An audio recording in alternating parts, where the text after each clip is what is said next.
Welcome back to the channel. In our last video, we covered the cornerstones of all transactional writing: form, audience, and purpose, or FAP. Today, we are putting the theory into practice as we begin to dig deep into different forms you'll encounter in paper 1. We're starting with one of the most common forms: letters.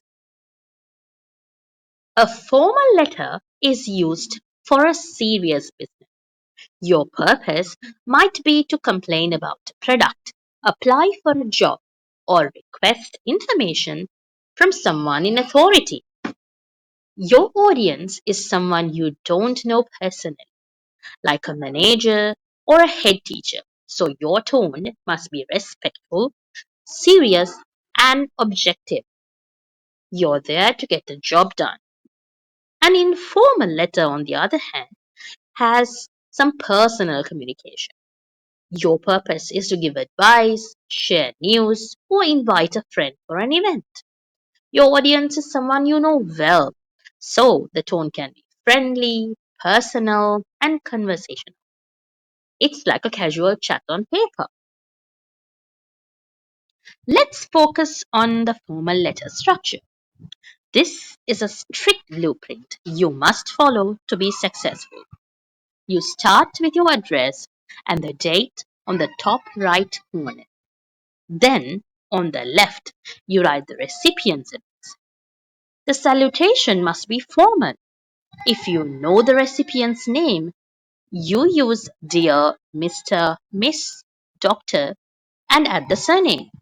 If you don't, you can use dear Sir or Madam. Your opening paragraph is critical. Get straight to the point and state your purpose clearly. Don't waste any time with small talks. The main body paragraph are where you provide all the details and evidence to support your claim. In the concluding paragraph, you should summarize your main points and state what action you want to be taken. Be polite but firm. Finally, the sign off is determined by your salutation.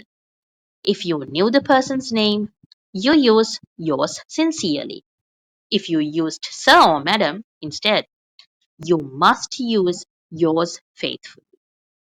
You then write your name in full and signature. The language you use is just as important as the structure. The formal tone means you should avoid contractions like don't and can't, and instead write do not and cannot. Use sophisticated vocabulary where appropriate. For example, use inquire instead of ask, or use request instead of want. It shows a higher level of communication. Maintain objectivity. Don't get overly emotional. Stick to the facts and the evidence. Use formal connectives to create a more logical flow. Words like furthermore, however, consequently, and therefore are perfect for this. Now, let's take a look at a much more relaxed structure of an informal letter. You still need some organization, but the rules are much softer. You can still include your address and date, but it's often fine to just put the date. The salutation is friendly, dear, and include the name, or even hi. The opening is conversational. Ask how they are, reference to their last letter, and then to the main body. The main body is where you share your news and give advice in a friendly conversational tone. You can use contractions and colloquialism. The conclusion is a wrap up. You might say, I hope to hear from you soon, or I can't wait to see you. The sign off is also friendly. Best wishes, love, yours are some examples of how you can sign off. You can simply sign off with even your first name. Now it's your turn to practice.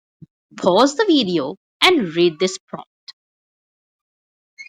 Your school has recently introduced a new online learning platform where you find difficult to use.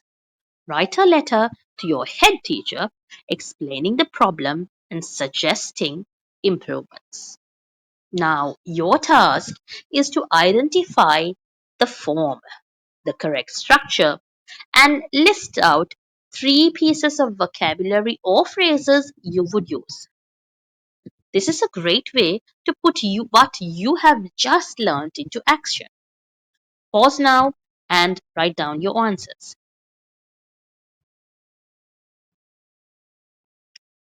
Well, welcome back.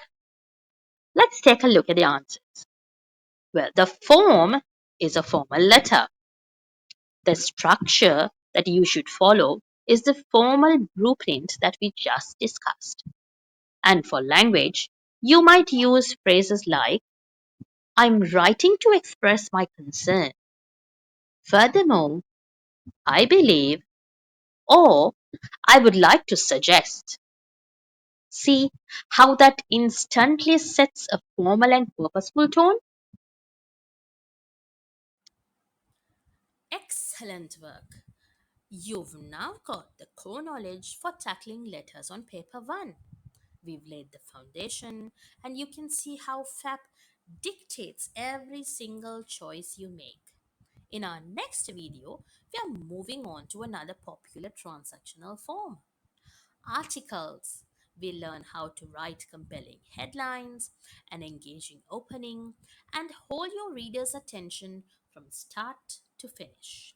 Don't forget to like, subscribe, and hit that notification bell. See you there.